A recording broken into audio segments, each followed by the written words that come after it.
Escape room employees, what is the stupidest thing a customer has done to escape?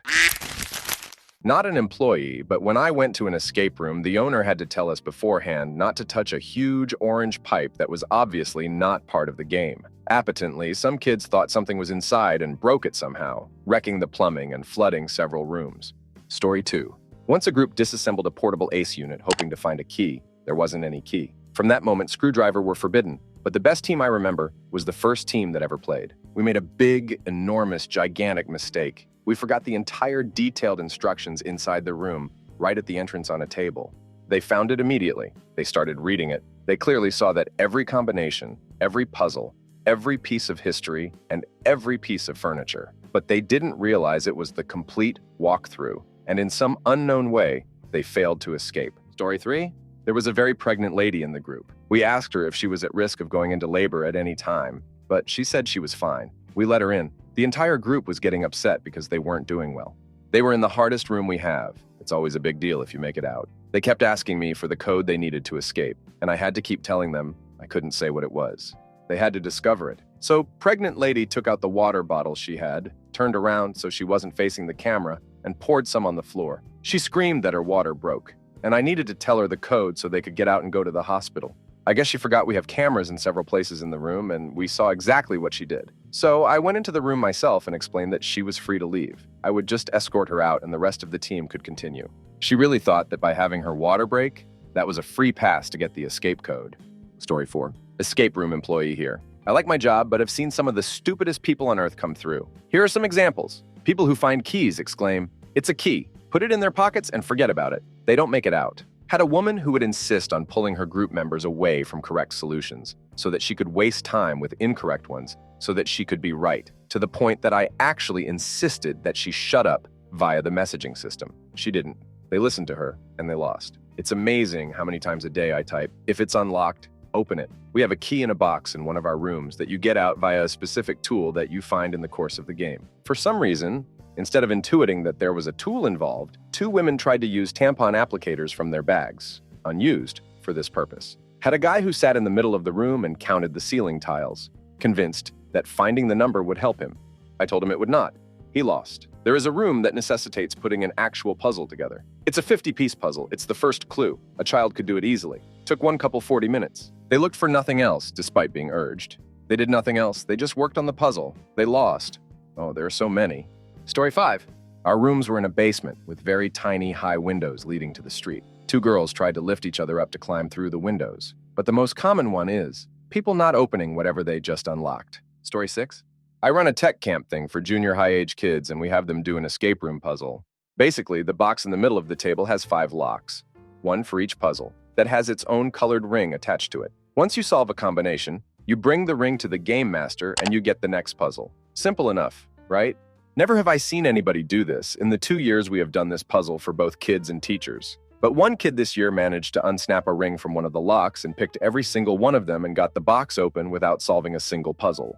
Story 7. I have both hosted games and managed escape rooms. I have seen it all. People who cheat and bring in tools. People who physically break objects and play dumb when confronted. Yelling matches. People on substances. But the worst are the bad parents. The dumbest people were always the dads or moms of large families who took over the games from their children and didn't let them play or ignored them. Sometimes kids were just left unsupervised while mom and dad played alone. Guess they couldn't get a babysitter. But most of the time, some really smart kids could see things the adults did not, and sure enough, mom and dad ignored their input and got stuck overthinking everything. It was so satisfying to go in after they had lost and tell the parents they should have listened to the kids. The smiles from the kids made it so worth it, and the parents couldn't do anything but pout. Story 8. My friend thought the key was in this small wooden box and ended up getting mad and smashing it. There was no key, just employees telling us to leave. Story 9. Ho-ho, time to turn the tables. The stupidest thing I've ever seen in an escape room. The final challenge, lock, was a locked cabinet consisting of a coiled-up bicycle lock. The problem was that the bicycle lock was basically just a big 3-foot loop, and they'd only run it through the handles of the cabinet once. So there was more than enough slack to simply open the cabinet. Within the first 5 minutes of the game, somebody in our group just walked up, opened the cabinet, and we were out. Story 10. My friend runs a place with 4 escape rooms. One guy got frustrated in the last chamber and just started messing with wall panels, assuming they were all hidden doors. He ended up pushing one and finding that it seemed to have a little bit of give to it. It was definitely not a hidden door. He went straight through it and put a very large hole in the wall. My friend and I had plans that night, and he flaked on me because he had to fix the wall. Damn the guy that broke through it. Story 11. The room had electronic components, so there were electric wires that were tied down but looped around the room. One Friday night, someone tried licking them, just in case. Story 12. We created an escape room for our library, and one of the decorative props was a potted plant. One group thought there was something inside the pot and proceeded to pull the entire plant out, roots and all. There was dirt all over the floor, and the poor plant was in shambles. In their defense, the theme of the room was Harry Potter, so they probably were thinking it was a mandrake, in which case they should have used fuzzy pink earmuffs. Thankfully, the plant was needing to be repotted anyway, so my coworkers and I split it up and took them home. My little piece is doing great. Story 13. Obligatory, not an employee, but many months ago, my friends and I did an escape room. It was a King Arthur-style room, and at one point, you get a sword by lining up a group of statues. You were supposed to stick the sword in this device in the center of the room. However, we were having so much fun swinging it around, we didn't realize that. Story 14. Not an employee, but a player. I was working a puzzle on my own on one side of the room, and this tiki torch-looking thing keeps falling down while I'm working on something else. I keep picking back up so it's not in the way. Finally, I get frustrated and slam it into this wooden stand with a hole in it. It makes a loud bang, and part of the stand comes off. I think I've broken it, and quickly put the piece back into place and go back to my puzzle. Of course it was supposed to open, and there was a clue inside. We failed the room. Story 15. Not an employee, but I often ask employees about any odd rules they have. This one room, part of the goal was to identify the murderer. Also relevant is the story location was Tokyo. There was a Bluetooth lock on one of the doors, and so there was also a phone. It being a murder, the escapees thought to call 911. The staff was smart enough to remove the SIM card, but didn't realize you can always call 911. So they connect to the real emergency services. The operator gets a call that they think is a legit emergency, and the escapees assume that it connect to the game master. Everyone was very confused when they said there was a murder in Tokyo, and the operator says, "That's on another continent. Why are you calling me?" Story 16. Oh boy. In my story, the stupid customer is my husband and me. We have done a handful of escape rooms before, in larger groups and also just the two of us, and we are decent. Not great, but not bad. So we decided to do one in Montreal. When we showed up, the guy working there really hyped up the room, saying that it has a 5% solve rate. It's the hardest room they have across all locations, etc. I think that really got into our heads. Because we failed. We did not solve a single freaking clue. We ran around the room like chickens with our heads cut off, making wild guesses, and yep, bickering like an old married couple. We are in our late 20s. We had 2 hints and had to ask for both of them through a scratchy walkie-talkie. But we couldn't understand the hint, so we had to ask them to repeat it multiple times. It was so freaking embarrassing to see the time run out and realize we had utterly and completely failed. Then to make it worse, we sat through the employee explain the whole damn thing and realized just how little progress we made. To be fair, the room was completely ridiculous and truly not designed for just 2 people, but still. I think if we had figured out at least one hint, we wouldn't have been so humiliated. Story 17. There's a few things people have done that baffle me. I discovered that a guest had peed on a prop bed in one of the rooms. They didn't tell me, they just left it for me to find when I was resetting the room. And not a little oops spot, no. They let the floodgates open. In that same room, there is a pillow on that bed that is filled with beans. A lady thought there might have been a clue in there, so she emptied out the entire contents of that pillow onto the floor. The floor, guys. Before each game, I tell people that there isn't anything in the ceiling and to please not remove the ceiling tiles. If I don't tell people not to do this, ceiling tiles get removed. But also, people sometimes don't believe me and think I'm trying to trick them, so ceiling tiles get removed anyway. In one of the rooms, there are 3 headless dolls on a shelf. Their heads are in a box in the room somewhere. I think it's really funny that a lot of groups will take the time to match the heads up with the correct doll. I wonder if any groups think that in doing so, it will unlock or reveal something. We discovered that it wasn't a guest that peed on the bed. It was actually someone that worked there. Turns out he had been living there in secret. There's a bar next door, and one day he got so drunk that he just came in and passed out on the bed in that room, and yep, he peed in it. Yes, he was fired. I went to one last year, and the organizers were giving us the rules beforehand, including things like don't pull up the carpet, don't dismantle any electric devices, etc.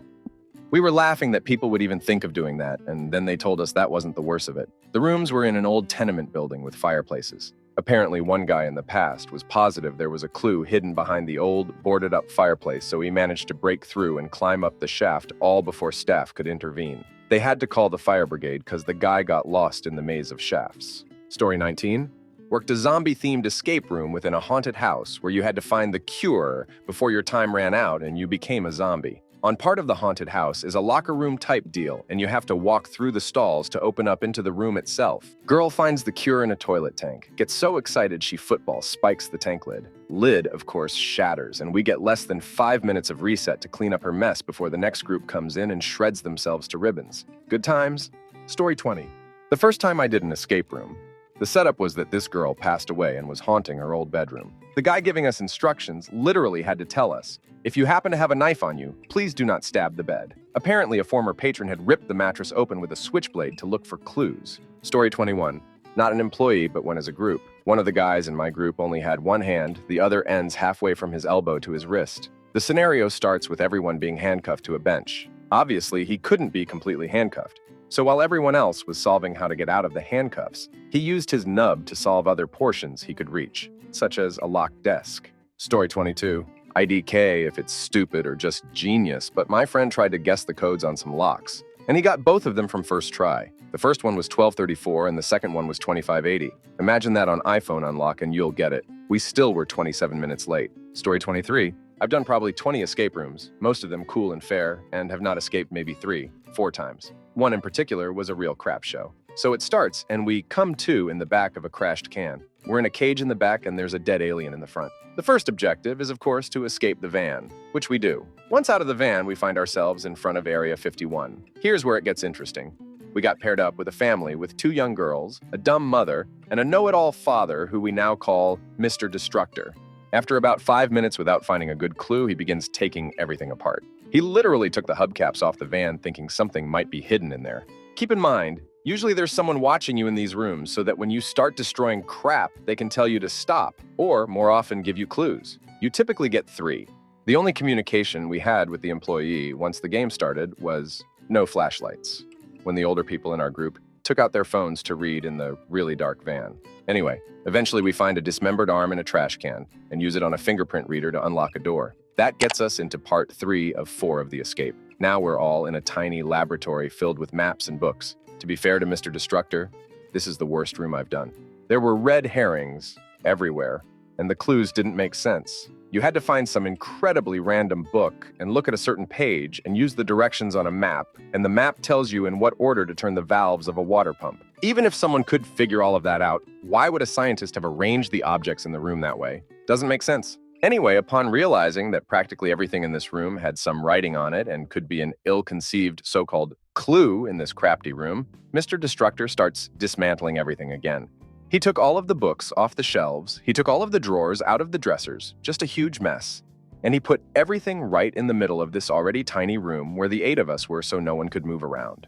We finally figure out that the book we need is in the hands of the youngest turd daughter, and she refused to let anyone else look at it because she wants to figure it out. So the clock runs out, the employee comes in and tells us the ridiculous book map valve combo that would have led to another room. So I ask if we can at least see the other room, and he says no. I ended up writing a crappy review of the place on Yelp and got a call from the owner.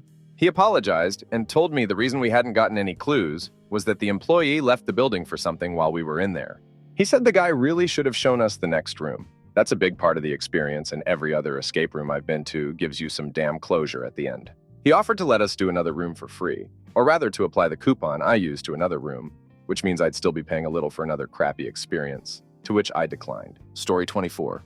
I've only been to an escape room once, but the employee came up to us afterwards and let me know that we were ridiculous. The longest puzzles took us the shortest amount of time, and the easy ones went right over our heads. The room was horror hotel themed, and a couple of the locks had letter combinations, so I asked everyone to think of a scary words randomly that fit each lock. After that shortcut went through about 3 puzzles. There was this long number puzzle that started with 8670 and a locked box with a message we managed to see without opening the box because someone in our group had very good eyesight.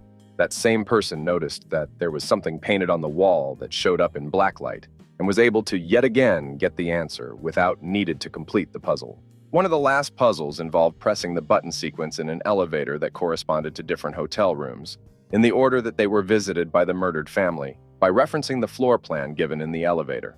Instead, I just took the expo marker off its chain from a different puzzle at the outside corridor, wrote the matching numbers down on the laminated hotel room cards, and what should have taken 5 10 minutes took only one. We lost.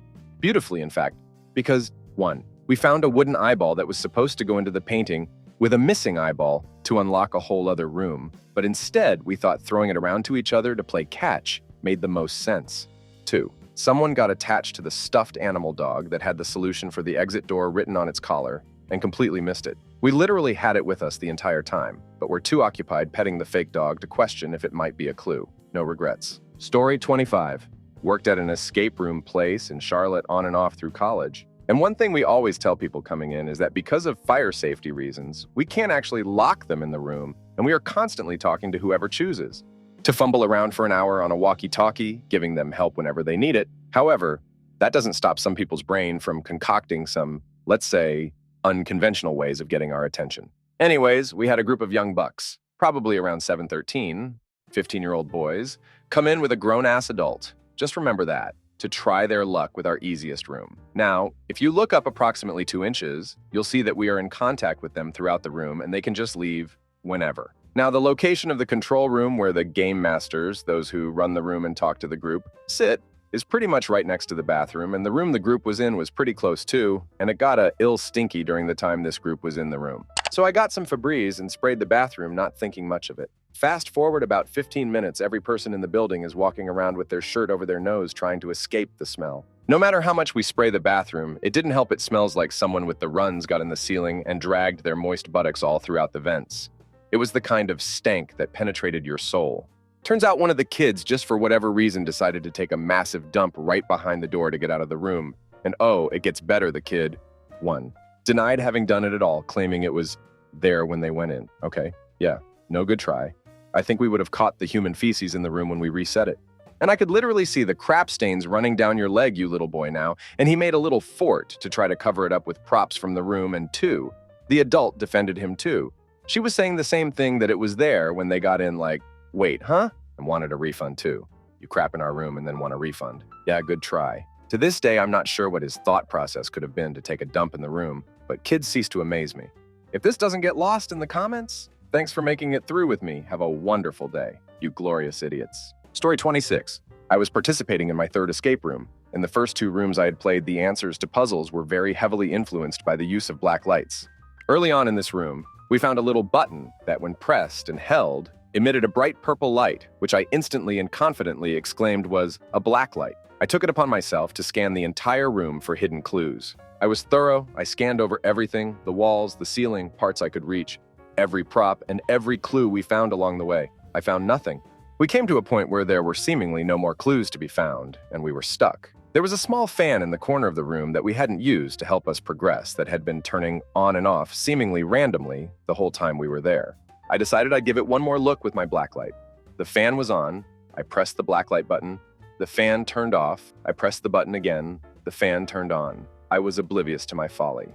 It took my friend to point out that my blacklight was in fact a switch for the fan. The combination to the next lock was written on the blades that were only visible when the fan was turned off, with the fan switch. It was then that I realized that I was completely useless to my team for almost 30 minutes while I was meticulously scanning the room looking for hidden ultraviolet clues with a fan switch. Story 27. I used to own a place, bailed out when the industry became saturated, and we had to compete with people that I swear were just money laundering fronts. Endless cash to invest in the rooms and insufficient sales to recoup their investment. While there are endless stories of stupidity and entertainment, one thing happened over and over. There was a painting with a small turn switch on it to turn on a light inside the painting. It was just like the turn switch you see on ordinary table lamps. Apparently, no one today knows how to work one or what one is. They would just spin the switch as fast as they could, rapidly turning the light on and off. I constantly sent a clue, click, not click, click. The other one that made me laugh was I had an old Mech Plus that I programmed for a clue. They had to find the floppy disk, put it in, turn on the computer, and enter information on the screen. Teens just stared at it. They had no idea how to even turn it on. It was like watching Scotty in Star Trek I-4 trying to use the 1984-era computer. Also, once they did get it powered on, they were amazingly impatient on it booting. It took about a minute to load the program. Within 5 seconds, they would flip the power switch back off and on again, thinking it was hung. That would inevitably lead to them flipping the switch rapidly on and off. What is it with people not knowing how a power switch works? The most infuriating incident was a ceramic owl that had to be removed from a locked case and then placed in a specific shelf space to unlock a cabinet. This one group solves the puzzle to get to the owl. One of them grabs the owl and says, "I wonder if this opens," and promptly twists as hard as she can, shattering the owl. Sigh, what exactly leads a person to think a ceramic statue opens when they just spent the entire game finding items that had to be placed in their spots on the shelves? And there is a clear place for the owl. And then there were the regular cheaters that force things open, often breaking them. One guy yanked a door hard enough to break the frame instead of unlocking it. Another bent the hinges on a gate so he could lift the gate off instead of removing the padlock. Little kids used to crawl under the gate. That I allowed since it was at least reasonable for them to do it.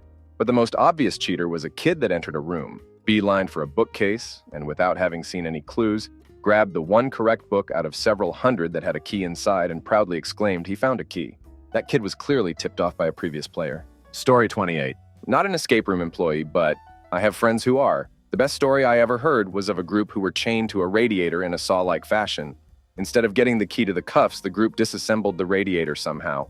They hit the emergency button 15 minutes later, saying that the water is running awfully high, to which the operator replied, "What water?" Story 29. I can flip this one. There was a giant box with a key hanging from a hook inside and a stick long enough to go into the box and remove the key. I tried, but the key dropped to the floor.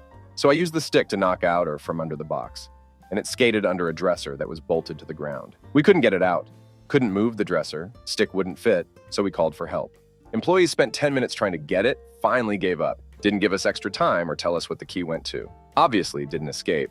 And after reading everyone else's response, I'm convinced our escape rooms are crap. Story 30. My girlfriend used to act in an escape room, and it was the worst job ever. She played a zombie chained to a wall in one room, and her makeup was very realistic.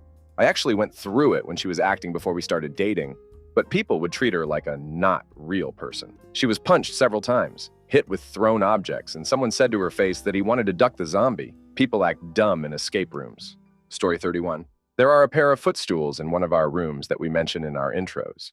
Are there for you to sit on or use as a table, and that there are no clues in them. So please don't take them apart looking for clues. I began adding the phrase, "We can't afford another set," as a joke the first time we had to replace them from someone not listening. I now say we can't afford a fifth set. Story 32. The customers had to find a screwdriver that unscrewed a vent to find a hidden clue. They found the screwdriver and put it in the power socket. We no longer have a screwdriver in the escape room. Story 33. It's amazing how many times I say, "No excess force will be needed, brains over muscle," during the initial brief, and people still hulk out and lose their minds. Story 34. Not an employee, but went with my cousin and his girlfriend. His girlfriend had an idiot friend and her giant of a git boyfriend. Spent 20 minutes trying to get out of the first jail cells because it was split into boys and girls. We asked them what was in there and they said nothing. Apparently they didn't think a broom which could reach the key just out of reach was useful. We failed hard. Story 35. Not stupid in the conventional way, but I worked at an escape room location that had 4 rooms, one of which had 2 rooms in one room, and we would laugh when a group picks that room. Well, a coworker and I were told to do it by our manager, and it took us an hour and a half to get out. Keep in mind the time limit is 1 hour, and we actually knew what to do and still couldn't finish it. It just didn't make sense to us to have that room available, but people still chose it nevertheless. Story 36. My son and I once went to escape room. In the first room, we completed it and moved into the second room where we found a bucket of mystery keys. After spending a majority of our allocated time trying to figure out what these keys are for, I went for a Hail Mary and tried them on the final door lock. It unlocks and I stick my head out like, there are still all of the puzzles in the room which we haven't even touched and we're out. I turned to my so and said, "I think they left the room keys in here." She agreed. We both agreed to finish the room legitimately. And at the end of it all, the woman from the front desk came to congratulate us. We then asked, "What's with the bucket of stuff and mystery keys?" Turn out she had left everything to Reset's room in that bucket, including all the keys. 10 out of 10 would cheat at an escape room again. Story 37. I'm on my office's party planner committee, and a while back, we considered going to an escape room for an office party. My coworker casually let it slip that he was no longer welcome at the escape rooms in our greater metropolitan area. Turns out, he kept taking doors off the hinges and breaking them, because no one said it was against the rules. Story 38. I had an instance of the opposite scenario last time I went. I went with a pretty large group, about 6 teenagers in total, to a Saw-themed escape room. Little bit of context before we start. The room had a gimmick where we had to send one of our group in first to be locked in a cage inside the room. In order to complete the room, we had to get him out and move on from there to get out of the rooms. Inside of the cage is this little magnet thing on a string bolted to the wall, with the magnet clearly being the kind you can unscrew and remove. The curator, is that the right word, specifically told us not to unscrew that magnet So we left it at that, and after some fiddling around with it a bit, we decided we'd come back to it later since it clearly wasn't useful yet. Well, not too long after that, we realized there is a key in a little maze in the wall adjacent to the cell. The maze is covered by plexiglass on our side and a decently thick but probably hollow wall on our buddy's side. Knowing there's a magnet that we aren't allowed to take anywhere, we figure our buddy must have to use the magnet on his side, while getting directions from us to get the key out. Well, since the gap between the magnet and key isn't that small, this winds up being hard but doable, so we spend about 15 minutes of the allowed hour trying to get this damn key out. We wind up running out of time in the last room, with only a small handful of puzzles left. A different employee comes in, and after he explains all the puzzles, he says, "Oh, and that magnet in the first room can be unscrewed." We weren't happy. Story 39. Ooh, not an employee, just an escape room addict, but I have a story about my own stupidity. I've done a lot of escape rooms, like an obnoxious amount. And this, of course, has changed the way I look at the puzzles in them. Mostly, it works out to my benefit. I can see things that inexperienced players can't and ignore things that they might focus too much on. One time, it really didn't. My friend and I were doing a room, and I found a pill bottle.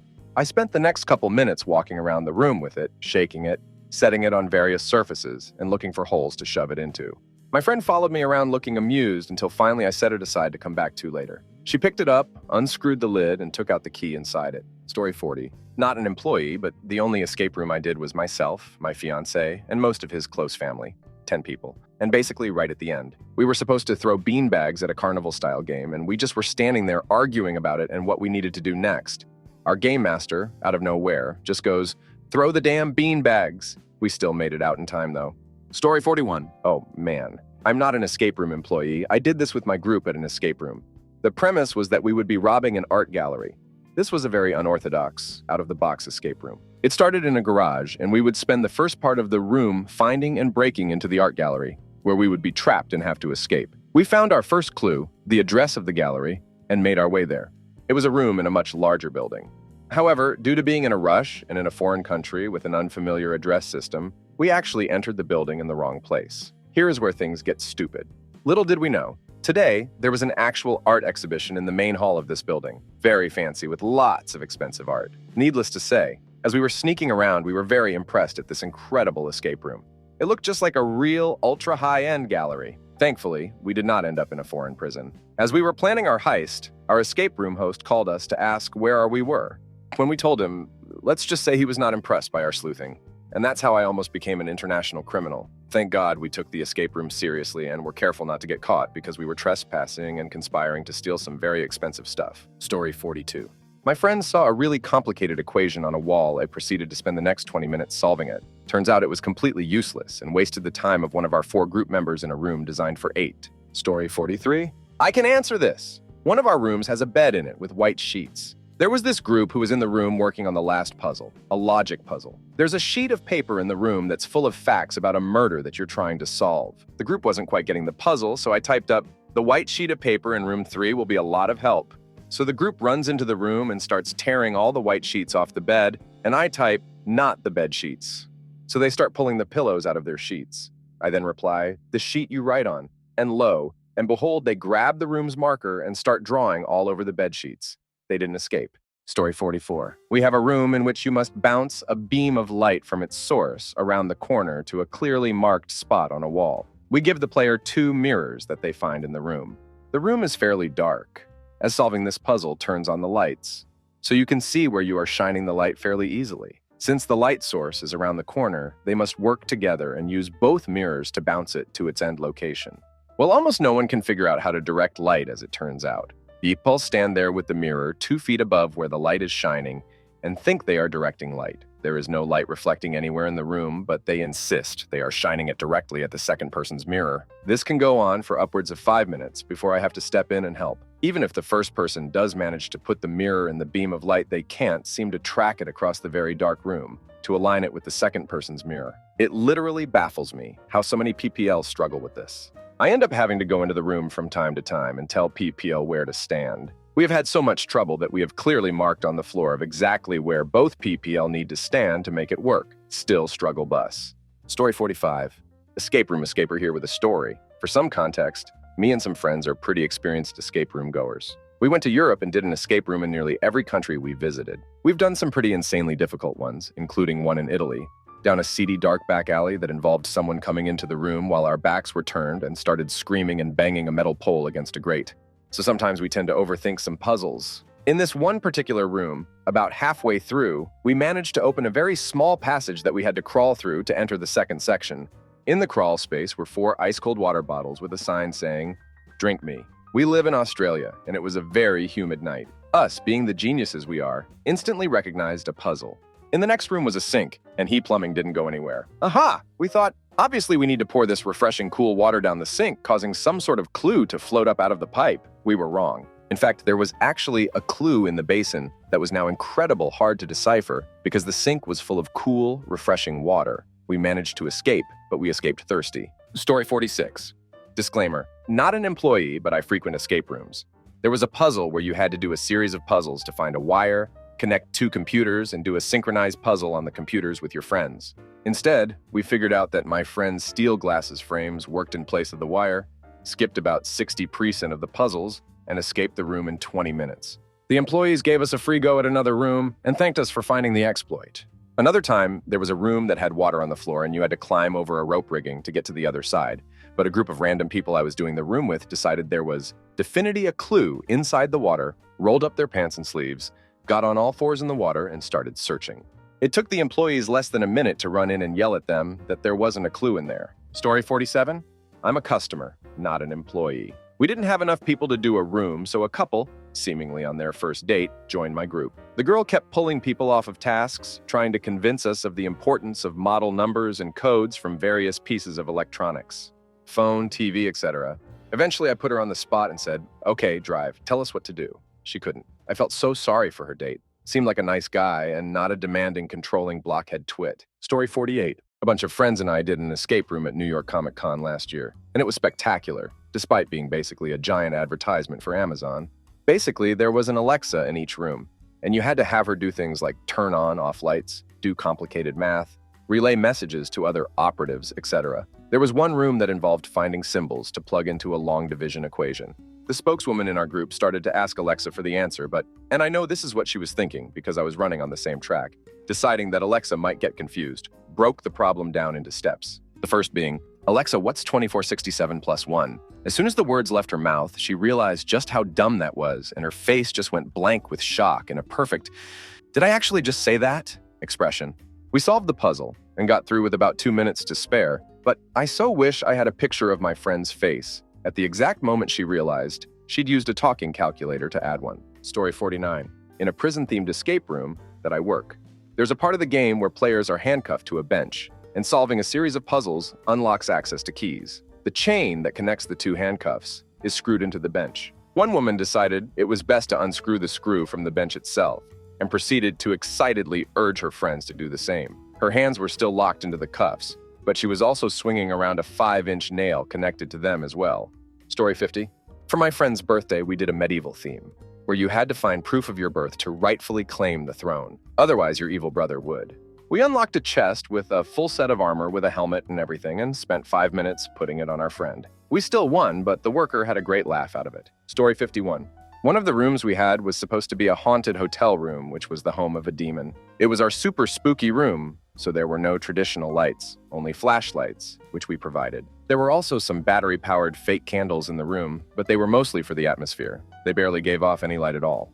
There was a tape recorder in the room that had a cryptic guide on what the group was supposed to look for to solve certain puzzles in the right order. It wasn't game-breaking if the recording was lost, but it really held you back if it was, which is why we encouraged people to only hit play. One group was convinced that the only way to solve a certain puzzle with mirrors was to use the batteries from the recorder to power one of the candles, which had died mid-game, and use it as a light to reveal hidden messages, even though literally nothing in the room told them to do that. Shockingly, they never got out.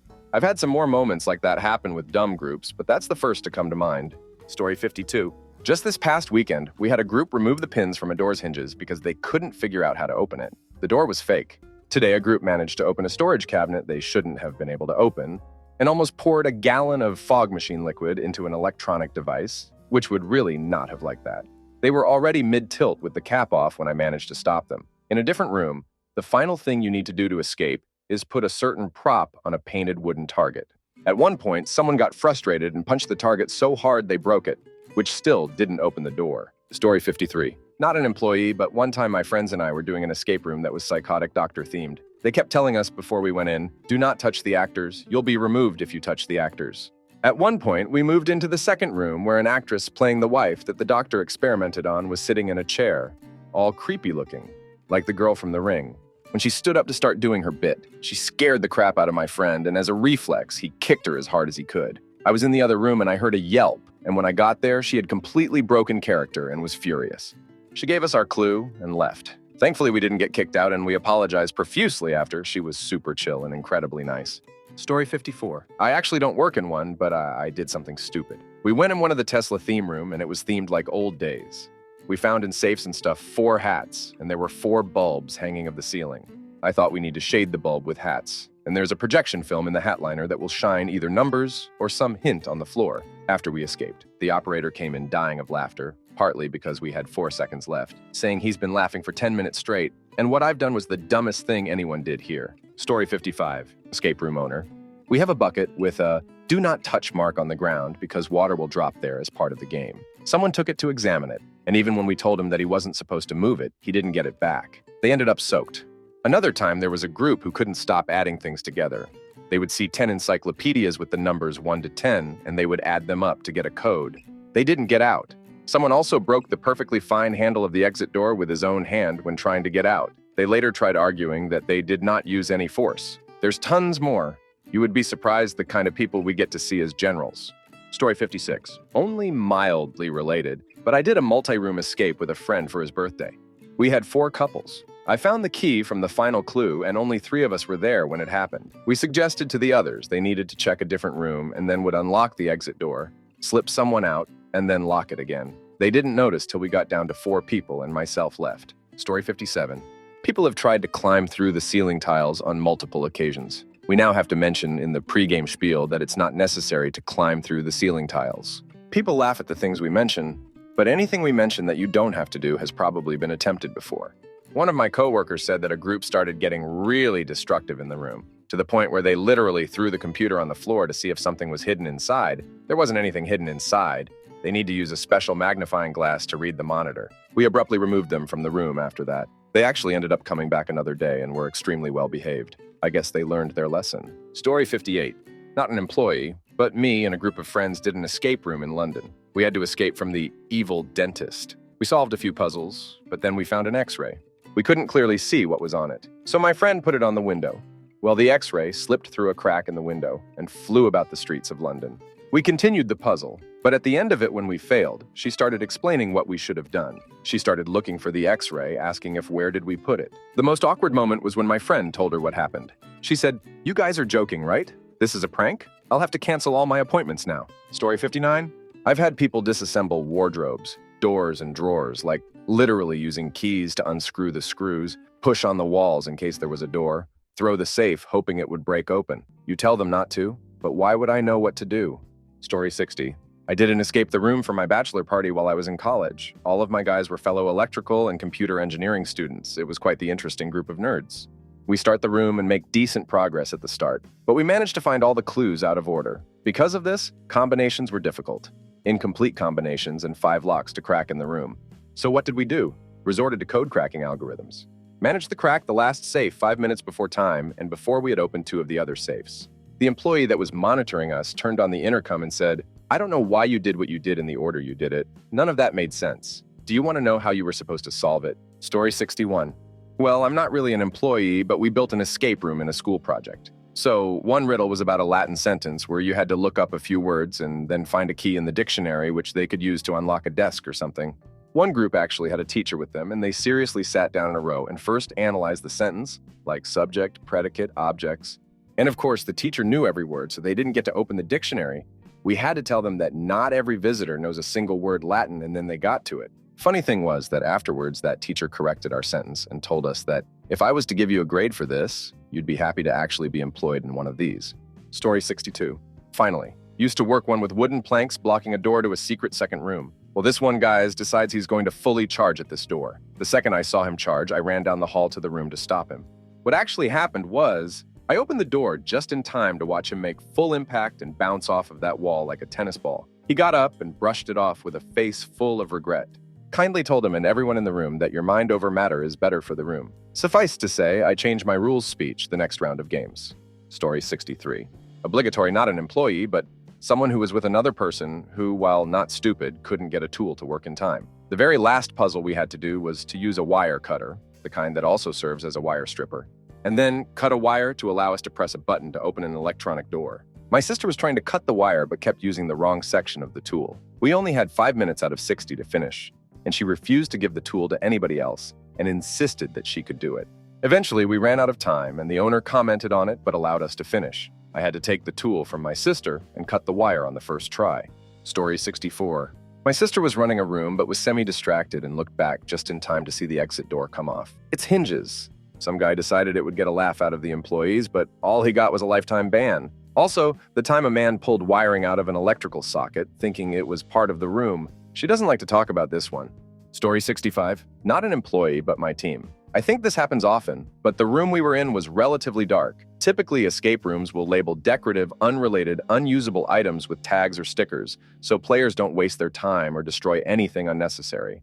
In this room, the light switches were also labeled. Members of our group were annoyed with how dark it was and turned on some of the lights. The room was set up so that a certain clue doesn't trigger until all the lights are off, so we were stuck for a long-ass time just redoing all the previous clues. Story 66. I have had people move plants in front of cameras to try and keep the outside guy from seeing us. I could still see them. I also watched one very intoxicated girl grab the exit door handle and lean backwards to open it for 5 minutes. Nothing else, just leaning back. She told me afterwards she felt it budge. Story 67. Not an escape the room, but roughly the same idea. Me and my friends played one in Canada where you had to defuse a bomb that was going to go off in an ice hockey arena. Basically, we'd got to the last puzzle with 15 minutes left, and you had to add together a sequence of scores from certain teams, which the helpful staff member pointed out would add up to an odd number. We were all pretty much pulling our hair out for the rest of the game as we kept getting an even number. After the bomb went off, he came in to review our game and realized it was an even number it should have added up to. I've never forgive him for that. Story 68. Not an employee, but my friends and I did an escape room where we started in a completely dark room and weren't allowed to use phones. We tried our best to look for clues by moving around cautiously and feeling around the walls and furniture, but we barely found any, and the ones we did find, we couldn't read since it was so dark. 15 minutes into the game, we hear over the intercom, "You guys know you can turn on the light, right? The switch is by the door." Story 69. A friend of my dad's did one time. They added a zombie on a chain that gradually got longer to add the element of stress to the timer. If you went one way, the zombie would follow. There was also a pillar in the middle of the room. So my dad's friend walked by the zombie so it followed him, then walked around the pillar over and over till it didn't matter how long the chain got. He'd never be able to reach them. The people running it disqualified them. Story 70. A coworker of mine said he went to a pirate treasure mineshaft escape room in Vegas, and there was a room with a number lock. He told the others to work on other puzzles while he tried the lock. So he goes through their list of codes that they've gathered, and sure enough, one opens the lock. He goes in and sees a bunch of power breakers and figures one must turn on the elevator shaft to get to the next area. So he starts flipping all the breakers and all the power in the building goes out. Turns out the escape room employees had made the number lock to the building's breaker room the same as one of the puzzles. Story 71. I once had to escape from a room that required us to unlock boxes that held mirrors. Once you had enough mirrors, you had to use them to bounce a laser into a different room where it would unlock a door. My team used DVDs successfully. I guess it's not stupid. It's just unorthodox. Story 72. We did a room once, found a key, put it in the lock, turned it, and it broke. We couldn't open the box to find the clue it contained, so we had to ask the employee manning the hint screen for help. He or she had to describe what was in the box. Ayurk. A photo of a man with a mustache and the number 3. Really grateful it didn't contain another key, though. That would have been a bugger up. Story 73. As someone who would totally end up as the person in one of these stories, this is why I will never do an escape room. I know full well I'm the person who would flip out and whose fight or flight would convince them the key or the answer was somewhere, because that's where I'd hide it. The key is in the goldfish! As he smashes the fish tank with the broken leg of the coffee table and rips open every goldfish with a shard of glass from the mirror he broke, that he was convinced had a secret letter between the glass and cardboard backing. Story 74. We had some escape room style game, but throughout our entire school building for 4 people. To get started, we first needed to find a journal hidden in the safest location in the school in the first 60 seconds.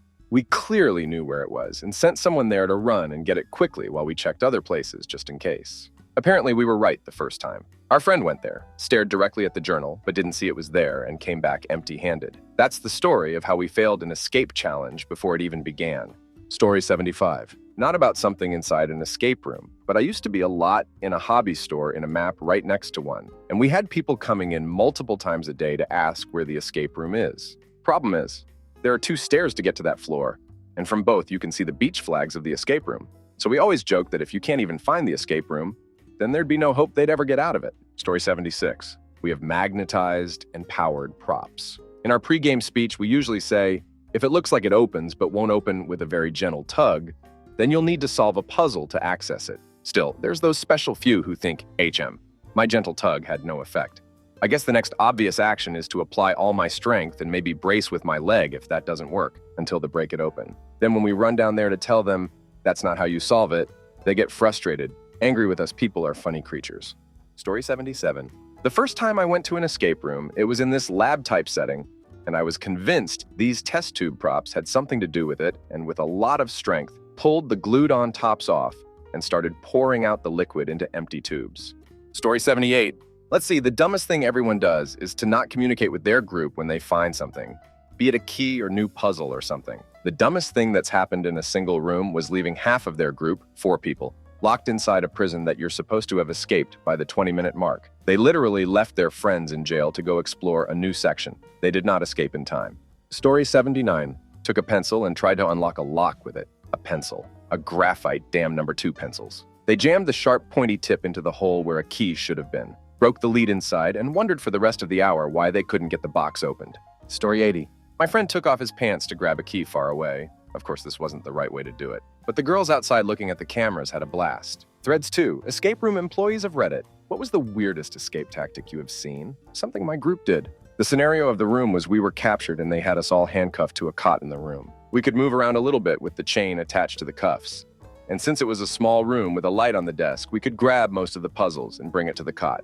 We solved a lot of the puzzles, still not finding the key to the cuffs to get free. With only a small desk lamp for light, it was hard to see most of the writing, but we made do and continued to solve things. About 20 minutes of solving things still cuffed to the cot, the GM sends us a message saying, you can turn on the lights. Next to the door was a light switch, and after turning on the room, lights on the black wall right next to us was a black key hanging on a nail. The key to the cuffs. We escaped the room shortly after that. Story 2. This was our group. We were having trouble with the last puzzle to get out, which involved pressing multiple buttons. We couldn't figure out the sequences and finally asked for a hint.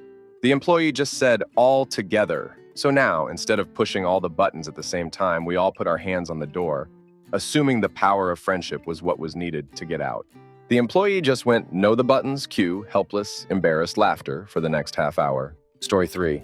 My group. The employees had forgotten to get rid of the notes on the notepad that the last team had written on. It had combos to all the locks. And we overlooked it because we thought it was a prop. We were doing a school-themed room. Luckily, the experience was still fun, and I'm sure the employee giving us hints breathed a sigh of relief. Story 4. Turning this on its head, I went to an escape room once that had a ridiculously impossible puzzle. Basically, you were supposed to pick up this one chair and place it in a very specific spot on the floor. And then when you sit in it, look in 3 mirrors. If you had the chair set up just right, you could see 3 pictures on the walls in the reflections. Then you were supposed to count the number of people in each picture from right to left, and that was the combination to a lock. But who can accurately count 32 people in a class photo? Through a mirror from 10 feet away. Not to mention there was no indication that the chair was supposed to be moved to that spot, or that the photographs were a clue. After we spent like 40 minutes completely stuck, the host straight up told us over the intercom how to solve that part of the puzzle, and we were all standing around dumbfounded. Who came up with that one? The host's explanation after it was over was, well, you should have known the mirrors were a clue. Yeah, okay, sure. Maybe if that chair was bolted to the floor and obviously suspicious. But who's going to think to pick up a random chair in the corner and move it to that one very specific unmarked spot? Never went back to that place. It's not fun when the puzzles are impossible. Story 5. One of the benefits of going to new escape rooms is listening to the opening spiel about what you can't do in the room.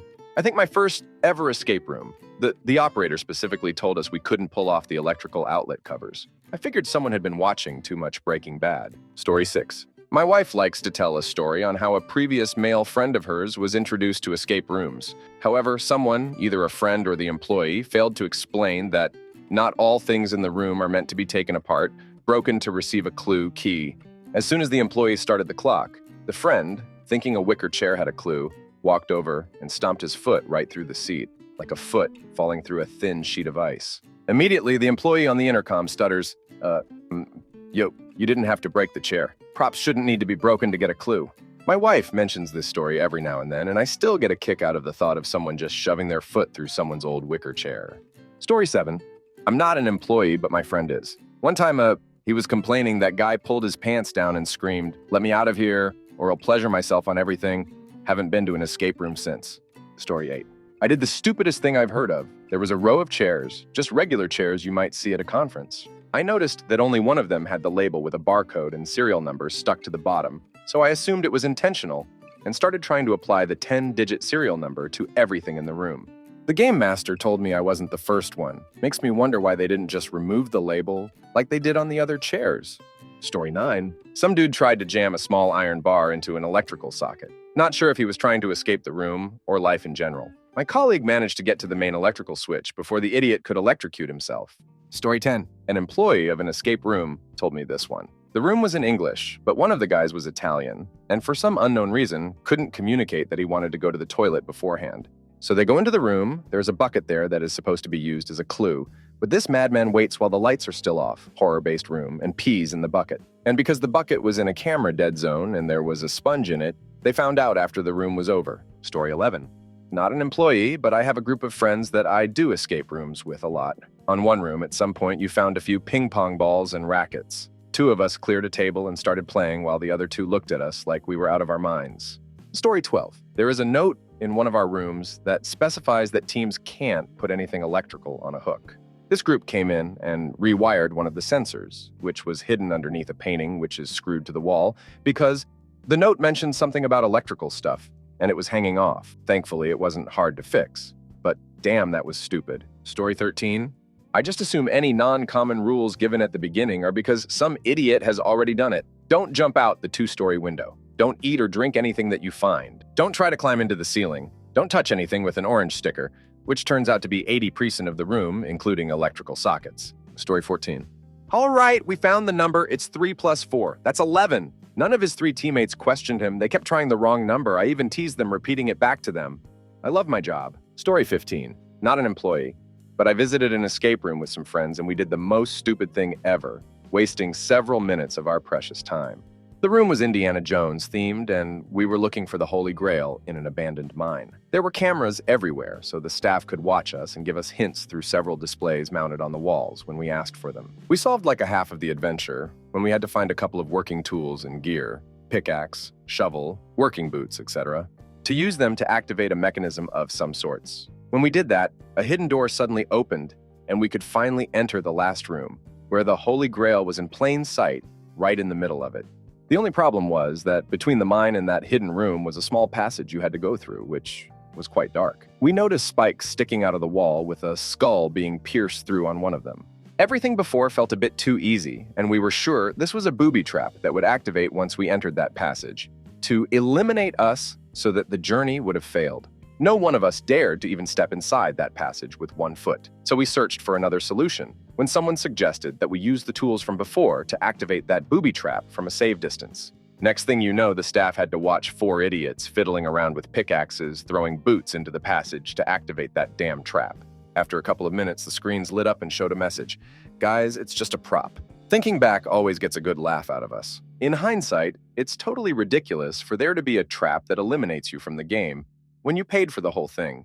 But in that moment, we chose to believe it to be that way, and we never even considered any other possibility. Story 16. Did one with friends before, where you start in a small room and gradually oven the other rooms. The first room, you assemble a door to get out. Later, a few of us went back in to put a backlight we found around the room for numbers. The door closed behind us, and we realized one of us dismantled the door and took it out of the room to check for other hidden doors. Calling the guy on the walkie-talkie to explain we were trapped was a little confusing. He said, "That's the point." He came up and dismantled the lock. We were the first people to get trapped this way. Story 17. On the flip side, this reminded me of the stupidest puzzle I ever did. The theme of the room was to make as much money as possible by stealing fake cash, gold, sports memorabilia, etc. before you escaped the room. At one point, there was a huge fake diamond raised on a stand in a clear plastic box with small holes in the side and a larger hole at the top. Earlier in the puzzle, there was a box we unlocked that contained sticks. The idea was to put the sticks through the small holes and use them to carefully lift the diamond out of the box through the hole at the top. If you dropped it, you wouldn't be able to pick it up again. I just reached through the hole in the top and grabbed the diamond by hand. The hole was way too big and the box way too short. One of my buddies got mad, saying I was cheating. I defaulted back to my 6th grade math teacher's motto: work smarter, not harder. Story 18. Not an employee, but a participant. My group went to a pirate ship-themed escape room. One of the puzzles involved pressing lit-up labeled buttons on a wall in a particular sequence to unlock a door. A common theme to me in this room was water. There were exposed water pipes that had cartoonish signs on them reading "Do Not Touch," and one of the lights on the wall read water, and the light behind it was out. I had to have fixated on this for a good 30 minutes. I tried unscrewing parts of the water pipes, pressing the water button while trying to open parts of the pipe. Everything. After we finally moved on and finished, the GM told us that the room had nothing to do with water. I was actually just messing with their water system. Story 19. We went to one in Ottawa, Ontario, where there was, among other things, a landscape painting hung on the wall upside down. The 5 of us spent a significant amount of time trying to work out what the painting meant for us because it was clearly intentional. Wasted most of our time, didn't solve the room, and when the employee came in, we asked him to walk us through the rest of the puzzle. He didn't even reference the painting, so I asked him about it. Apparently, despite being told not to remove the painting from the wall, as we were, the previous group had removed it and left it on the floor. When the employee went to reset the room for us, he didn't notice he had hung it inverted. I believe that was the same place that required us to open a type of padlock we'd never seen before, with a sort of joystick in the middle that you slide up, down, left, or right. We thought we knew the combination for sure, but the stupid thing wouldn't open. We had to call the guy in to ask what the real combination was so we could progress. He said we had the combo, then sat down on the floor to open it for us. It was on a short cabinet. He wasn't just lazy. Took him like 4 tries to get it open. Story 20. I worked in an escape game that ran out of a historic castle-esque landmark in Toronto. Because we were set up in a tourist attraction, there was some stuff in the room that we couldn't get rid of that needed to be there. Light switches, fire alarms, etc. So what we did is we just put stickers on everything that wasn't part of the game. The stickers were bright red and depicted a hand with a cross through it, "Do not touch." We would always give players a short spiel in the lobby at the start where we would tell them the rules. And every time we would show them the sticker and say, if you see this, it means the thing is not part of the game, but rather a real functioning thing. It will not do anything in the game. Please do not touch. We never had a problem with it until one day. Bachelor party comes in all happy and a little tipsy. Nothing too bad. We give them the spiel. They seem nice and eager. And we take them into the tower where the game space is located.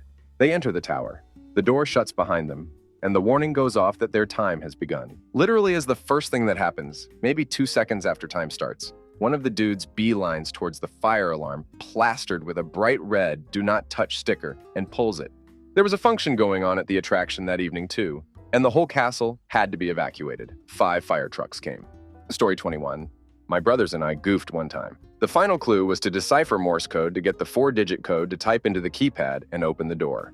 We were listening to the code and trying our damnedest to remember Morse code that we learned when we were younger. After about 5 minutes, we remembered they gave us a Morse code cheat sheet to decipher with. Then 2 of us listen, while one writes on the whiteboard in the room. The first 4 codes are the numbers, and then there was some sort of cryptic message. We kept listening over and over, trying to figure out what the message was before it hit me. We already had the 4-digit code, so it didn't damn matter what the message said. Story 22. I worked the Escape the Night pop-up game. I've been game mastering for 2 years, and this is my absolute favorite thing to ever happen. Context. This was our second to last game for the event, and my friend and I were expecting to have to carry this group of fans from the show through the game like we often did. As many people who played had no escape room experience. That is not what happened. We had 5 or 6 kids and 1 actor from the show come into the game, and they immediately meshed well. They'd make jokes to us, and we would chime in when we saw fit. At one point, the group must vote for one person to be separated from the rest and put into a sarcophagus. Very clear that it's a door to room 2. They put someone in, and we shut the door. Now, the 2 of us game masters have remotes that controlled most things in the game, so we could decide when to let the one person continue forward. This led me to have a fun, dumb idea. Someone asked me what came next, and I replied with someone like, "You do realize what you just did, right? You sent that person to do the whole second room on their own." The group immediately regretted choosing the player and laughed, trying to open the door. I just sat down on the ground and pulled out my phone, saying, "Look, it's going to be a while. Just take a seat and wait it out."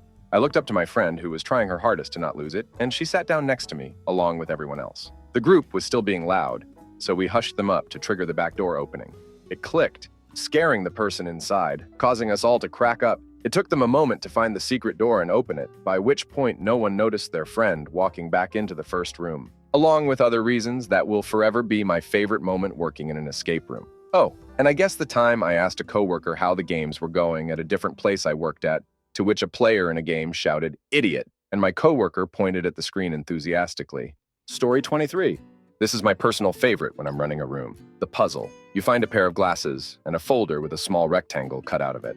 You put the glasses on, and the previously plain white TV screen now reveals a list of cities. Place the folder on the screen, and the one important city is written the cutout gap, what every single team always does. Puts the glasses on, and then looks around the room with the folder pressed to their face, peeking through the gap in the folder. It's a void cutout hole. There's no filter, no lenses. You could stick your finger through the hope and wiggle it round. Holding it to your face won't help you. Story 24. Also something my group did. We were in the hardest escape room. We had just opened the door to the second room, which was supposed to have been another half hour to hour of translating alien language and crap, but one of my friends went up to the panel that had all of the buttons on it. She pressed one, the door opened, and we technically beat the escape room. Story 25. So many things. One thing that really got me, though, they are all given blacklight flashlights at the beginning of the game. At one point, there was a case full of books that they eventually find a key for. The trick was that they all had secret messages within that lit up with the black lights. They did not use the black lights. Instead, they thought they were supposed to read the books, like start to finish. There were at least 15 full books in the case. At this point, they had about 35 minutes, out of an hour, to escape. They all just laid down and read the books for at least 20 minutes before they asked for a clue. Story 26. Obligatory. Not an employee, but I was at one and there was what looked like a bucket in the top corner of the room. We were pretty much stuck and frustrated. My friend decided he was going to try and throw a sandbag we needed for one of the puzzles into the bucket. We adamantly told him not to. Our instructions were that anything that couldn't be reached or obtained by an average customer wouldn't be part of the game, that is. Don't climb on crap or pull up stuff that's nailed down. But lo and behold, he ignored us and did it anyway. Imagine our shock when he gets it in, and the bucket is lowered down on a pulley system, because that's exactly what we were supposed to do. Even he admitted that he never in a million years thought that would do any good. He was just annoyed and wanted to see if he could make the shot in. I feel like the whole nothing the average customer can't reach or obtain rule probably causes a lot of people to lose this one, because it's really not intuitive at all, unless there's a hint to throw something in the bucket that we just never found. Either way, we won, so it's all good. Story 27. I was an actress in an escape room, where the scenario was that I was a victim who was kidnapped and being held in the remote woods at his cabin, and their goal was to rescue me. Some people never listened to the game master telling the story of the room, so they would go through the room, and when they found me, they would be convinced that I was the murderer. This, and coupled with the fact that I am supposed to scare them, as soon as they enter the next part of the room, always made them really scared of me. Most of them got over the initial shock, but there was this one group. They must have been drunk or something, because when they got into the next room and found me, and I performed my scare, rehearsed lines, etc., they screamed so loudly, and one of the guys tried to act macho about it, and they all thought I was the murderer. So this guy grabbed some by my feet and started to drag me into another part of the room for everyone else to see, but he was yelling at me. I was so damn terrified. I think this dude was ashamed that he got scared or something, so he was trying to be extra macho to compensate or something, but it was terrifying. Story 28. My husband and I were going through one, and I gave the person watching a good laugh. The theme was the Cuban Missile Crisis, so everything was related to the White House. We got to one of the clues, and my husband says the answer was POTUS. I never hearing that term before gave him a weird look, so he said the president. Still not understanding, I said there wasn't a president POTUS. He then says President of the United States, and I said okay, but there was no president named POTUS. We go back and forth like a comedy skit for a solid 5 minutes while I'm signing the names of the presidents, elementary teacher here, and he keeps yelling at me the President of the United States. Finally, the guy comes over the speaker to spell it out for me and then tells us we were his favorite people, not my brightest moments. Story 29. I went with some coworkers to one of these as a team-building exercise. We decided on the zombie-themed room. They offered us an extra clue so long as the actors participated. There were only 2 rooms to the whole place, but a lot of puzzles in each. We had issues with the first room. There were various combinations and puzzles to solve. At some point about 15 minutes into the hour we had to escape, a mad scientist came barging into the room, gave us all a good scare, and proceeded to tell us a clue while staying in character. This led us to get a combination to proceed to the second room. I get in the second room, and as everyone spreads out, I am the git who checks behind the door. What do I find? Another actor in a full zombie costume. I freaked, let out a yelp, and began to smoosh the door against the actor. It took me a couple seconds to realize that it was a human being in the costume and that I was not in danger. By that time, I was apologizing profusely as the actor was walking away, looking both angry and injured. We got out on time, and I got to actually apologize to the employee. He was a good sport after the fact. Story 30. Lots of things can be credited to nerves, first time, or just whoops moments. I've had 2 groups now that immediately try every code they find on the door they entered from. Would you really be happy if the first code you found let you escaped? Seems like a waste of money to me, but hey, you guys do you. Story 31. My brother owns some escape rooms, so this story is from him. In one of the rooms is a sink, and down the drain is a key. The drain comes approx 7 inches below the sink. There is a magnet on a stick in the room you're supposed to find to retrieve the key. Instead, one guy ripped the sink off the wall to get the key out instead. People are intelligent, y'all. Story 32. My big brother works at an escape room. The room the people were in was quite large and full of stuff, but only few hints to get through. They talked for a bit and then nodded and went around the place and threw everything in the center of the room, and when they were done with throwing the went to the pile and looked through, and they found the hints effective, but messy. My brother said it was annoying to clean it up. There was so much stuff. Story 33.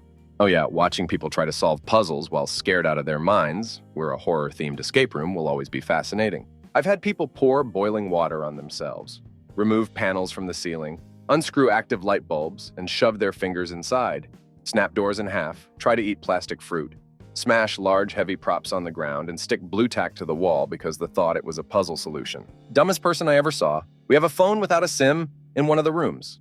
Someone called 000, our national emergency hotline, because they thought we'd actually lock them in. There's 4 emergency exits in that escape. I've learned 2 things being an escape room GM. 1, people are smart. 2, people are dumb. Story 34. I went with a group of 10. First room, we solved all the mini puzzles, but we couldn't figure out the letter combination lock. There were words written on the wall, so we started trying them. We couldn't get it. So eventually my friends were like, hey, this window opens and there is a key against the other wall. Maybe we're supposed to grab that key. So we used a fishing pole to try and grab it, but it was too far. Next thing I know, a guy lifted me up and pushed me through the window. And in doing so, the fake wall broke. They let us finish, and we had the second lowest time for completing it, but we got a stern talking to about not going through windows. And they told us that in the first room, we had to press a button on a flashlight twice, and it turns into a black light, and the combination was written next to the door. Story 35. Escape room employee here. The owner of our competitors came in and did our most difficult room. We warned him that it was a tough one, but he just shrugged us off with, I'm good with these. Well, when the time was up, we went into the room and noticed that every single padlock and combination lock was off. Weirdly, the easier puzzles were left unsolved. When asked about it, he complained that this room was too difficult and that he had picked the locks, which of course in our rooms messes up the order of the puzzles. He then complained to management about the room. We just shook our heads and wondered how they handled things at his escape room. Story 36. Okay, I'm not an employee, but one of the times I went to an escape room with my sister, brother, and cousin, we decided to do something dumb. In this one escape room, it was supposed to look like a prison cell. The toilet had water in it, the sink worked, and the bars were there. It was pretty strange. So my cousin, somewhat incredibly smart, thought that something was in the toilet instantly. But he didn't know how to get it, so he thought the best idea was to drink the damn toilet water. And I don't mean scoop, I mean like a dog on his knees, drinking it up. He then threw up twice, in the middle and end of drinking. He flushed it, thinking there must be something that would come out, but nothing did. The paper to help escape was behind the damn toilet. We escaped soon after. Story 37. Not an employee, but I am comfortable enough to admit my mistakes and stupidity twice. First scenario, looking for a key in a small room to let others out of handcuffs. Saw some wooden slats missing from the wall and went straight to ripping the other slats off, looking for a key only to be told over the walkie-talkie, do not touch the wall. That has nothing to do with anything. Second scenario, last room of a 4-room puzzle. Small, thin lock keeping us from winning with 45 seconds remaining. While others were trying to find the combo, I'm trying to break the lock by bending it with a little piece of metal that I found lying around. Could you please not do that to the lock? Is what came over the walkie-talkie. Disqualified. Both times I walk out and the look on the employees' faces was enough to tell me that I am the reason why they drink. Story 38. My ex-family owned an escape room, and one of their rooms had an old-fashioned tape recorder. After only one group, they had to remove it as no one knew how to put in the tape and press play. The group were in their 20s. It's crazy to think such a simple device can be so hard to use. Also off subject, I work at a cell phone store. We had an old rotary for display. A late teen picked it up and asked, "How can you even walk around with this, and where is the screen?" Thinking it was a cell phone. Story 39? I mean, this doesn't really count, but I went to an escape room with two friends at a fair. Because it was a fair, it was a mini one, and we had like 10 minutes to get out. It was actually quite intense with lots of banging on doors and yelling. We were in a prison with an escapee somewhere. Anyways, 30 seconds in, 2 out of the 4 of us curl up on the floor screaming, "So great start." Me and my other friend decide there's no way we're getting out with those two, so we just stand back to back, facing the cells next to us and wave at whoever may be there. The 10 minutes time's out, and the escapee murderer runs into the room with a chainsaw just to see me and my friend standing there, waving at him with 2 others curled on the floor. We obviously bought the pictures of us in the room. What a laugh. Story 40. This is something I did specifically. Basically, my group and I are making our way through a prison break escape room, and at one point we were given a pair of wire cutters. To this day, we still don't know what the actual point of the wire cutters because of what happened next. Basically, I was going about trying to figure out the point of the wire cutters when I discovered an exposed wire behind a bookcase. I asked my group if I should cut the wire because that logically made sense in my head. Everyone agrees that I should, and I proceed to snip it. As I'm doing it, the hint screen pops on exclaiming not to cut the wire, but alas, it was too late. I snipped it and the lights went out. We had ruined the room and had to leave. Story 41. I hope I'm not too late. But during my first escape room, I went a big group of people. We were pretty far along in the room when my cousin and I found this broken number plate on the ground. I just kind of put it in my pocket and forgot it was there. Well, it turns out the group I was with flew through the room until it came to the final part, and nobody could find the missing piece. Like they maybe looked for like 20 minutes, but nobody could find it, and then there's my git looking around for it. The time expires and the employee walks in and then asks me and my cousin to empty our pockets. Safe to say they have not invited us back to do an escape room with them. Story 42. We have some windows in our rooms with obvious labels saying, "Please don't open window." But when we get the drunks, yes. At least once a month, we'll get one drunk person who ignores the label and tries climbing out the window. Story 43. I don't work there. I was talking to an employee while waiting for the group ahead to finish, and he told me that during some maintenance work, someone left a cordless drill on a bookshelf in one of the rooms with a drill bit in it. Somehow it went completely unnoticed for about 3 days despite it being a DeWalt drill and thus being bright yellow. Eventually someone found it and came to the only logical conclusion that the answer was to just drill out the lock on the door that they had been trying to find the combination for. The best part, the drill bit I mentioned earlier that was in the drill wasn't for drilling. It was a Robinson screwdriver bit for putting in screws. Needless to say, this was not the answer to the puzzle, not was he very successful at drilling out the lock. Story 44. Not an employee, but a participant. I once went to an escape room and we had to enter a password into a computer to get the instructions for the next clue. The puzzle we had to get the password from had bars labeled 1, 6, and letters on each bar. The bars were out of order, like 1, 4, 6, 3, 2, 5 or something. The logical thing to do was to type the letters in numerical order, but that didn't work. So we tried putting the letters in alphabetically. When that didn't work, we asked for some help. And the game master basically told us that the order of the letters in the password was random, not numerical or alphabetical. I don't understand why they did it that way. How are you supposed to deduce a random pattern, especially when the puzzle seems like it's giving you an obvious answer? Story 45. As someone who actually worked at an escape room, it always bugged me when people would go to a lock and just start putting in random numbers. Since it's almost impossible to get the right combination and you're basically of no use to your group since each lock can be solved just by going through the puzzles in the room and figuring it out logically. Than you for attending my TED Talk. Story 46. My girlfriend's mom disassembled a whiskey barrel by removing the metal rings. The barrel had a hole cut in the side and was about a half filled with corn. We had already found a clue buried in the corn, but she was sure that there was another clue in there. She took that whole damn thing apart and left a pile of corn, metal rings, and wooden slats. It was my first escape room experience, and I assumed the guy watching on video would have said something. Yeah, that guy wasn't watching. We got out and it went something like, "Sorry about that barrel." "What do you mean?" Looks another room. "Oh dear, how?" I'm not sure how they handled that clue for the group behind us. Story 47. Not an employee, but I once tried to use a magnetized tool behind the camera they were using to watch me because I thought there was a key there. Even the game maker was confused. Story 48. So I am an employee, but this was something I did. We were demoing a new game internally and told flat out by the designers to play like we were just there for fun, not like we were employees. I'm usually pretty neurotic about rule following and making sure not to break things because I know how tough it is on the other end. But this is demos.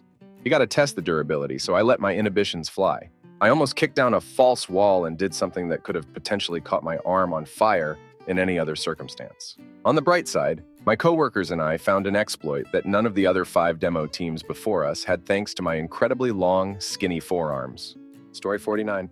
We were waiting for the previous group to finish so we could go and take our turn. This drunk dude thought that his junk could unlock the door. He got stuck. Needless to say, we did not get our turn. Story 50 said clearly during the rules that anything with a do not touch sticker was not to be touched. Said sticker was on an electrical outlet. I'm so smarter than the rest of you person decides the best place to put the key was in the electrical outlet. Story 51, not an employee, but a player. Once my friends and I were in this quarantine kind of one, and there was a full Breaking Bad lab suit, and I put it on as a joke. I wore the gas mask as well for 10 minutes, before we were told that no, I had not in fact dropped and cracked the visors of the mask, but a code was etched there.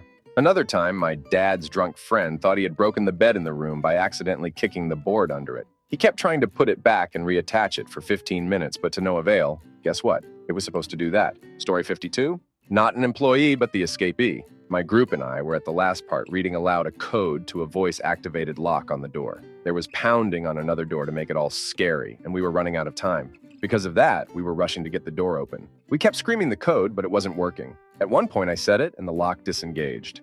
But it made such a loud whirring noise while unlocking. I thought there was someone behind the door scaring us, so I slammed the door shut just when it had opened. Safe to say my group wasn't so happy we lost. Story 53. We went as a group. Unfortunately, the group consisted of 2 couples and 4 alpha males. The alphas did everything and ruined the experience for the couples. I was there with my wife, and the alphas just couldn't get the last 2 pieces of the riddle to spell out the word to unlock the door. 2 remaining letters, SP and X. They were trying to pry crap up and hog the 2 flashlights we had gotten from previous clues. We talked with the other couple and solved the remaining letters. Riddle, Sphinx.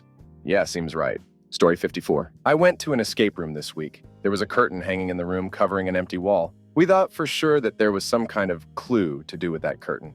We got under the curtain thinking there might be glow in the dark paint. We spread the curtain across the room. We wrapped ourselves in the curtain. We spent a good 20 minds trying things with that curtain. I get a good laugh out of thinking about the staff's reaction to us hiding under the curtain for a considerable amount of time. We finished the room. No problem, but that curtain stalled us for an embarrassing amount of time. Story 55. A friend was friends with one of the employees, so we were invited to test the new setup. My friend is 6 feet 6 inches, skinny. We start locked in a jail cell with the key just out of range. For people not freakishly long. He just stuck out his arm and was able to pull the chair with the keys on it closer to him, and we skipped like 4 puzzles. That would have given us access to a lasso that would help us reach the key. The employees just moved the chair an additional 2 feet away. Story 56. Went to one as a team building events. Right away as we are accessing the room, one guy grabbed a book off the shelf in a bookcase. A few pages in, he found a table of numbers. He would then flip to the page that matched to look for additional clues. He kind of had something, then didn't a few times. He spent a lot of time working on that puzzle before we convinced him it was just a book. After, he asked the people there if he was on to something. Nope, it was just a book that nobody has ever looked at before. Story 57. A key was in a long pipe which was positioned vertically. We found a long metal rod and figured that we should use it to get the key out of the pipe using the rod like some sort of hook. Clearly, the key kept falling down and down again. After around 20 minutes of tries, we finally managed to get it out. Just to realize that on the other end of the rod was a magnet and the key was magnetic. I felt really stupid, but we still managed to get out, so the honor's safe. Story 58. When I was 19, I got a job at a local escape room. Saturday nights were usually pretty busy. But one Saturday night, a group of about 3 girls, not that much older than I was, came in to do an escape room. We obviously have security cameras to make sure nobody's doing anything dodgy, so I was watching them. They had no clue and were starting to get really frustrated. They look at each other, say something, lay down on the floor, and start shaking vigorously. They faked seizures to try and get out of an escape room. Story 59.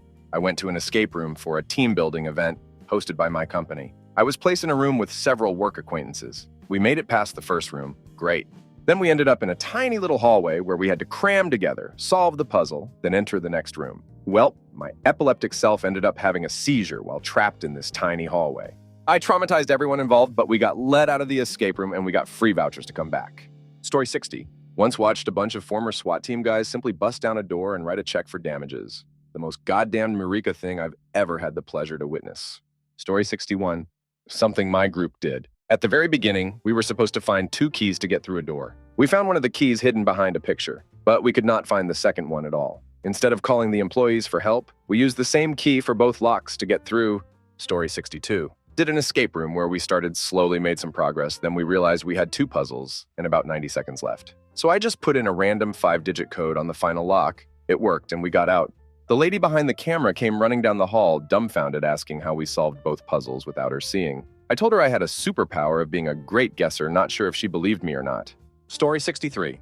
Not an employee, but once when I was leaving, I looked up to see someone's upper half hanging out the window, and he was shouting, "Almost out!" To this day, I wonder if that guy was all right afterwards. I just don't think he got the whole idea of an escape room. Story 64. This one is relevant to me. Part of one of our rooms, you find a sheet with planets of various colors on it. A guy decided that the room was rigged entirely with microphones and kept yelling the colors on the sheet at all of the props. I had to go into the room later and show them where the colored buttons were in the room. Story 65. Employee here. At one point, there are different colored lights blinking, and you have to count how often they blink to get a code. One group saw the lights, and one person yelled, "We all have to stand behind that curtain now." I watched a curtain with 4 pairs of legs sticking out of it for 1 minute, after which I heard someone saying, "Now what?" They felt really dumb afterwards.